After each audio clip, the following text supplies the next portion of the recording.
Turkey is itching for a fight. That nation desperately wants to be part of the action in defeating ISIS and in filling the power vacuum left behind in Iraq. Tonight, Pentagon producer Lucas Tomlinson looks at the roster of the players in the fight for Mosul. It's a battle to eject ISIS from Mosul, but it threatens to become a proxy war between the Turks and Iranians.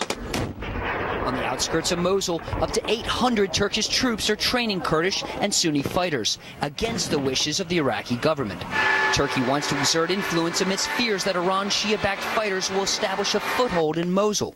Turkey has its own interests in terms of trying to limit what the Kurds can do, and also in trying to roll back potentially some of Iran's power in Iraq. So basically, they have their own interests in this whole battle, and the U.S. has not really calculated that or taken that into account in trying to put together this offensive. 1 week into the Iraqi-led operation to take back Mosul from ISIS, Defense Secretary Ash Carter traveled to Turkey and Iraq to work out an agreement between neighboring nations. But Iraq rejected the plan. I know that the Turks want to participate. We tell them thank you. This is something the Iraqis will handle. We want to tell them that this battle will be settled by Iraqis. A century ago, Mosul was part of Turkey's predecessor, the Ottoman Empire. More evidence ISIS has erased Iraq's borders. Sunni-dominated Turkey deployed its forces to northern Iraq to protect the Sunni population against Shia power Iran and its Shia militias.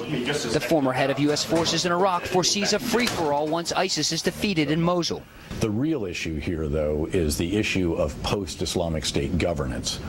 In Nineveh province, the capital of which is Mosul, a city of nearly 2 million people, this is the most complex human terrain in all of Iraq. Complicating matters are photos showing shadowy Iranian Quds Force commander Qasem Soleimani outside Mosul.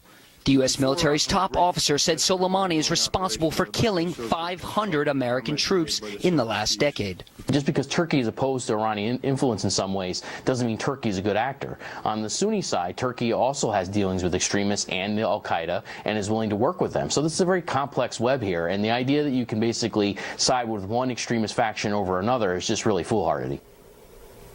Pentagon officials say they are supporting Iraq's plan to retake Mosul from ISIS, but the nearly 200 U.S. Special Operations forces on the ground working with Iraqi and Kurdish fighters are close to Iranian-backed militias, many who see America as an enemy. Brett? Lucas Tomlinson live at the Pentagon. Lucas, thank you.